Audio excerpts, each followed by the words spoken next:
안녕하세요. 오늘은 우리가 매일 먹는 채소 중에서도 혈관 건강을 위협할 수 있는 것들에 대해 이야기해 보려고 합니다. 많은 분들이 채소는 무조건 몸에 좋다라고 생각하시죠. 하지만 의학적으로 보면 모든 채소가 모든 사람에게 좋은 건 아니에요. 특히 심근경색, 협심증, 뇌졸중 같은 혈관 질환이 있는 분들에게는 조심해야 할 채소들이 있습니다. 제가 진료실에서 자주 듣는 말이 있습니다. 선생님, 저는 기름진 음식은 거의 안 먹고요. 채소만 먹어요. 그런데 검사를 해보면 혈관이 좁아져 있거나 혈압이 높고 심지어 콜레스테롤 수치가 나쁜 경우가 많습니다. 왜 그럴까요? 바로 채소 속 특정 성분이 혈관에 부담을 주기 때문입니다. 대표적인 게 옥살산 OXALIC 에서드예요. 시금치, 근대, 비트 같은 채소에는 옥살산이 많습니다. 이 성분은 칼슘과 결합해서 우리 몸속에서 결석을 만들거나 혈관 벽에 침착될 수 있죠. 물론 한두 번 먹는다고 문제가 생기지는 않습니다. 하지만 매일, 그리고 많이 먹으면 이야기가 달라집니다. 특히 나이가 들수록 혈관이 탄력을 잃고 좁아지기 쉬워요. 이런 상태에서 옥살산이 쌓이면 혈류가 방해받고 작은 염증이 생기며 결과적으로 심혈관 질환의 위험이 높아질 수 있습니다. 그렇다고 시금치는 나쁘다는 말은 아닙니다. 중요한 건 먹는 방법이에요. 생으로 먹는 대신 데쳐서 물에 헹궈주면 옥살산의 상당 부분이 제거됩니다. 이건 단순한 요리 팁이 아니라 의학적으로도 근거가 있는 조리법입니다. 채소는 여전히 건강에 좋은 식품이지만 그 속의 성분과 조리법을 알고 먹는 것, 그게 진짜 올바른 건강식이죠.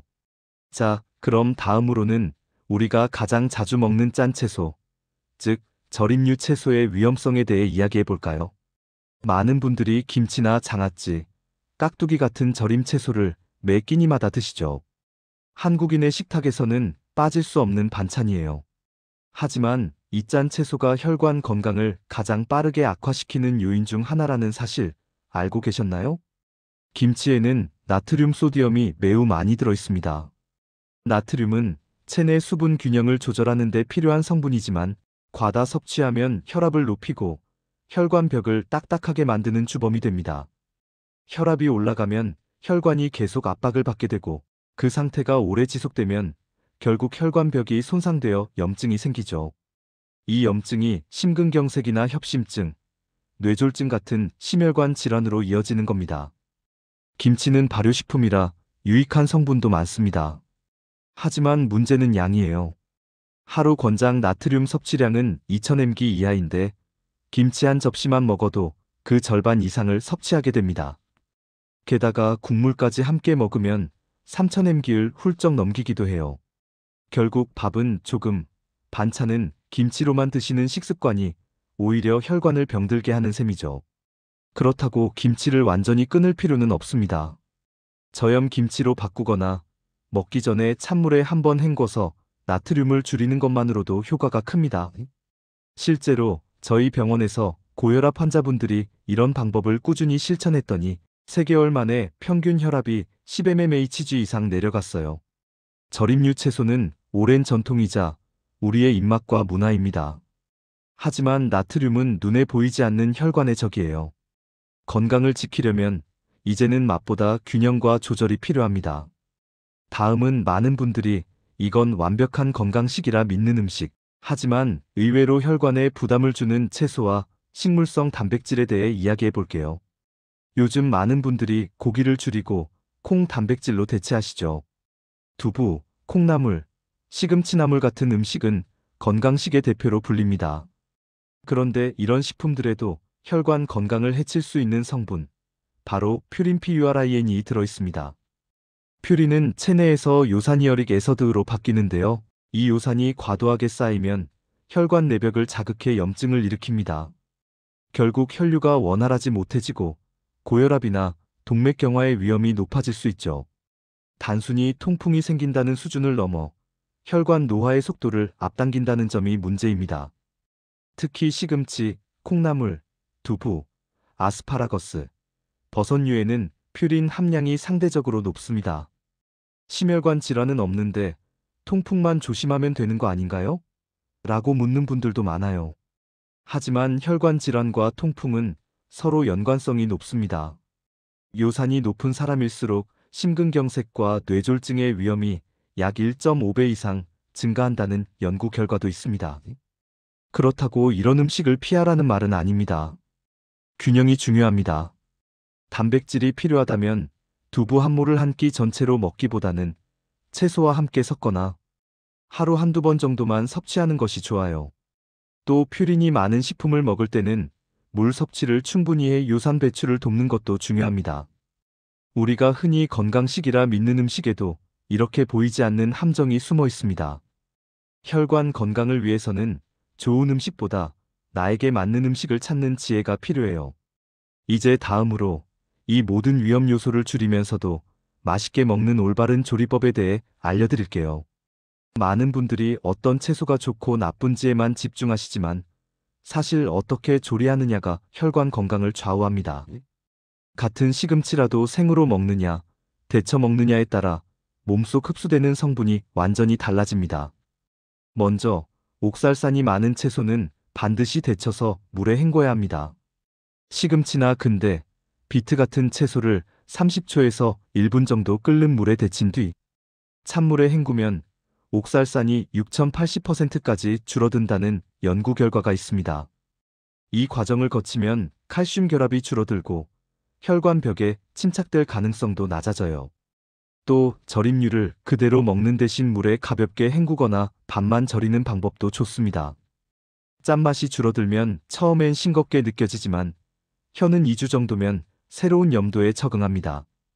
꾸준히 저염 식단을 유지한 사람들은 혈압이 눈에 띄게 안정되고 부종도 줄어드는 경향을 보였어요. 조리 시 기름의 선택도 중요합니다. 채소를 볶을 때 식용유 대신 올리브유나 들기름을 사용하면 항산화 성분인 폴리페놀이 혈관 염증을 줄이는 데 도움을 줍니다. 반대로 오래된 기름이나 트랜스 지방이 포함된 마가린은 혈관에 직접적인 손상을 줘요. 결국 조리법 하나가 혈관의 나이를 바꾸는 셈입니다. 무엇을 먹느냐보다 어떻게 먹느냐를 바꾸면 같은 식탁이지만 완전히 다른 결과를 가져오죠. 이제 다음으로 혈관이 특히 좋아하는 착한 채소들에 대해 이야기해 볼게요. 어떤 채소들이 염증을 줄이고 혈관을 깨끗하게 유지하는지 함께 살펴보겠습니다. 자, 이번엔 반대로 혈관을 지켜주는 착한 채소들에 대해 이야기해 볼까요? 의학적으로 보면 모든 채소가 나쁘진 않습니다. 오히려 어떤 채소들은 염증을 줄이고 혈관벽을 강화하며 혈액순환을 돕는 역할을 해요. 먼저 브로콜리입니다. 브로콜리는 혈관 청소부라고 불릴 만큼 항산화 성분이 풍부해요. 특히 설포라파네스 ULFORAPHANE라는 물질은 혈관 내 염증을 줄이고 손상된 내피세포의 회복을 돕습니다. 심혈관 질환 위험군에게는 필수적인 채소죠. 다만 브로콜리도 오래 삶으면 설포라판이 파괴되기 때문에 2분 이내로 살짝 데치는 게 가장 좋습니다. 다음은 양배추입니다. 양배추에는 비타민 유일명 위 비타민이 풍부한데 이 성분이 혈관벽의 점막을 보호해줍니다. 실제로 양배추를 꾸준히 섭취한 사람들은 혈중 콜레스테롤 수치가 낮고 혈압이 안정적으로 유지된다는 연구도 있습니다. 그리고 의외로 가지도 훌륭한 혈관 보호 채소입니다. 가지 껍질에는 나스닌 NASUNIN이라는 보라색 색소가 있는데 이게 뇌혈관을 보호하고 산화 스트레스를 줄여줍니다. 특히 뇌졸중 위험이 있는 분들께 권할 만하죠. 가지는 기름을 잘 흡수하니 굽거나 찐 형태로 드시는 게 좋습니다. 마지막으로 새싹 채소들을 소개하고 싶어요. 새싹 브로콜리, 새싹무, 알팔파 등은 성장 초기 단계라 항산화 효소와 비타민 함량이 일반 채소보다 훨씬 높습니다. 하루 한 줌 정도만 곁들여도 혈관 노화를 늦추는 데 도움이 됩니다. 결국 혈관이 좋아하는 채소의 공통점은 색이 진하고 신선하며 덜 가공된 것이에요. 이런 채소들은 몸속 염증을 줄이고 혈관을 탄력 있게 유지시켜줍니다. 다음 씬에서는 이런 채소들을 노후에도 꾸준히 섭취하기 위한 식습관 전략, 즉 지속 가능한 건강 밥상을 만들어 보는 법을 알려드릴게요. 나이가 들수록 혈관은 점점 좁아지고 탄력을 잃습니다. 그래서 젊을 때보다 훨씬 더 세심한 식습관이 필요하죠. 많은 분들이 진료실에서 이렇게 물으세요. 선생님, 나이 들면 그냥 약으로 관리하면 되는 거 아닌가요? 하지만 약은 보조수단일 뿐이고 식탁이 진짜 치료제입니다. 노후의 혈관 건강을 위해서는 단순하고 규칙적인 식사 습관이 중요합니다. 첫째, 한 끼 식단에 색깔을 섞어야 해요. 녹색 브로콜리, 시금치, 보라색 가지, 주황색 당근, 흰색 양배추처럼 색이 다른 채소를 한 접시에 담으면 영양소의 균형이 맞춰집니다. 이건 단순한 미관의 문제가 아니라 항산화제와 미네랄의 다양성을 확보하는 방법이에요. 둘째, 소금 대신 천연 조미료를 사용하는 습관입니다. 마늘, 양파, 허브, 다시마 육수 같은 재료를 이용하면 나트륨을 줄이면서도 맛을 유지할 수 있습니다. 실제로 이런 방식으로 조리한 식단을 4주간 실천한 환자들의 평균 수축기 혈압이 810mmHg 감소했어요. 셋째, 식사 속도를 늦추는 것도 중요합니다. 음식을 천천히 씹으면 포만감이 빨리 오기 때문에 짠 음식이나 반찬을 과하게 먹는 일이 줄어듭니다. 혈당 변동도 완만해지고 결과적으로 혈관에 가해지는 부담이 줄어들죠. 그리고 마지막으로 식사 후 가벼운 움직임을 습관화하세요. 식사 직후 10분 정도 걷기만 해도 혈액순환이 개선되고 음식 속 나트륨이 빠르게 희석됩니다. 이건 노후 건강에서 정말 큰 차이를 만듭니다. 결국 노후 혈관 건강의 핵심은 비싼 건강식품이 아니라 꾸준한 식탁 관리입니다. 이제 다음 씬에서는 실제 환자 사례를 통해 식습관 변화가 어떻게 혈관을 되살리는지 보여드리겠습니다. 며칠 전 외래에서 만난 68세 여성 환자분 이야기를 해드릴게요. 이분은 5년 전부터 고혈압 약을 드시고 계셨고 최근에는 협심증 증상까지 나타났습니다. 선생님, 저는 기름진 음식은 거의 안 먹는데 왜 자꾸 가슴이 답답할까요? 그분의 식습관을 살펴보니 아침마다 김치 2~3접시, 점심에는 시금치나물과 된장국, 저녁엔 두부 밥물을 드시더군요. 겉보기엔 완벽한 건강식이지만 나트륨과 옥살산, 퓨린이 동시에 과다 섭취되고 있었습니다. 그래서 저는 식단을 이렇게 바꿔드렸습니다. 김치는 반으로 줄이고 물에 한번 헹궈서 드시도록 했어요. 시금치는 데쳐서 헹군 뒤 들기름을 살짝 넣어 무치게 했고요. 두부는 양을 줄여 점심에만, 대신 저녁에는 브로콜리와 양배추를 곁들이도록 했습니다. 그리고 하루에 물 1.5리터 이상, 식사 후 10분 걷기를 권했죠. 3개월 후 이 환자분의 혈압은 20mmHg가량 낮아졌고 협심증 증상도 거의 사라졌습니다. 혈관 초음파 검사에서는 혈류 흐름이 개선되어 있었어요. 선생님, 약이 바뀐 건 아닌데 몸이 훨씬 가벼워요. 그분의 말이 지금도 기억에 남습니다. 식습관을 바꾸는 건 단순히 식단의 문제가 아닙니다. 그건 혈관을 되살리고 생명을 지키는 행동이에요.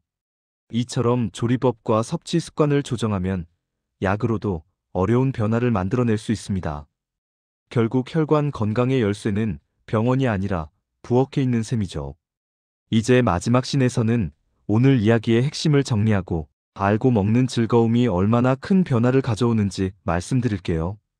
오늘 이야기의 결론은 아주 단순합니다.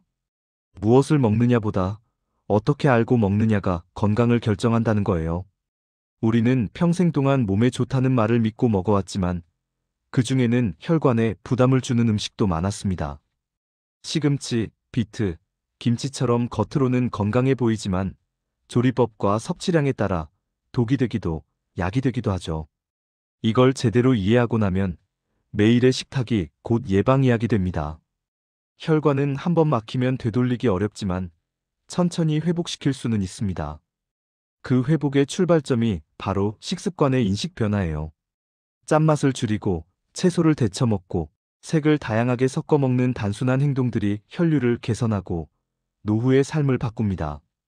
저는 진료실에서 이렇게 말씀드립니다. 약은 병을 늦출 수 있지만 식탁은 병을 멈추게 합니다.